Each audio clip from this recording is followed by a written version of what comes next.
Manitobans publicly high on drugs may be detained for up to 3 days now that a new bill was passed in the provincial legislature on Wednesday. Bill 48, or the Protective Detention and Care of Intoxicated Persons Act, mainly hopes to address the meth crisis affecting the province. Manitoba Premier Wab Kinew says intoxicated people will be detained when they are, quote, causing a problem in the community. The person who is too caught up in their addiction to be able to take care of themselves is no longer going to decide how safe the rest of the community is. Instead, the rest of the community is going to step up, get them the treatment that they need, but most importantly say, we're taking back our streets, we're taking back our communities, we're taking back our bus stops, and we're going to make Manitoba safe again. Alongside the bill comes a new detox facility in Winnipeg's downtown core where people will be held, assessed by healthcare professionals, and offered addiction support. The Conservative opposition scrutinized its location, which is across the street from a school, but Kinew says it should be open as soon as late November and will have 20 holding units to start.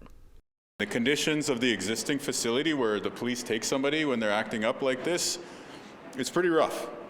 The new facility is going to be more humane, more dignified, but most importantly, it's going to be somewhere where somebody who's causing problems on drugs can be taken so that they're not in the emergency room waiting room.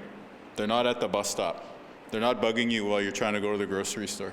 Kinew and Manitoba's addictions minister, Bernadette Smith, say the 72-hour maximum confinement at the facility is necessary for individuals under the influence of methamphetamines, as the substance takes longer to leave their system.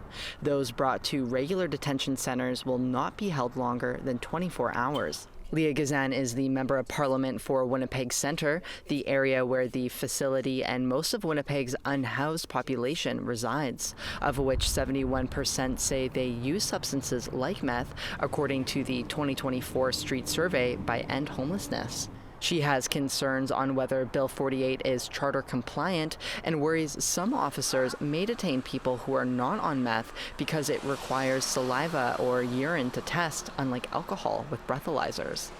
So how do you determine, if you're not a trained psychiatrist or somebody with a psychiatric training, whether the person's behavior is attributed to, again, meth, a psychotic episode, or a bipolar disorder?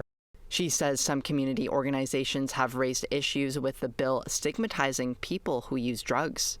I think this is a very complex issue, but the reality is we know carceral approaches and forced treatment through ample research are ineffective.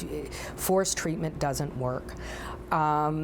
We need to deal with the root causes of this issue. Sav Jonesa, APTN National News, Winnipeg.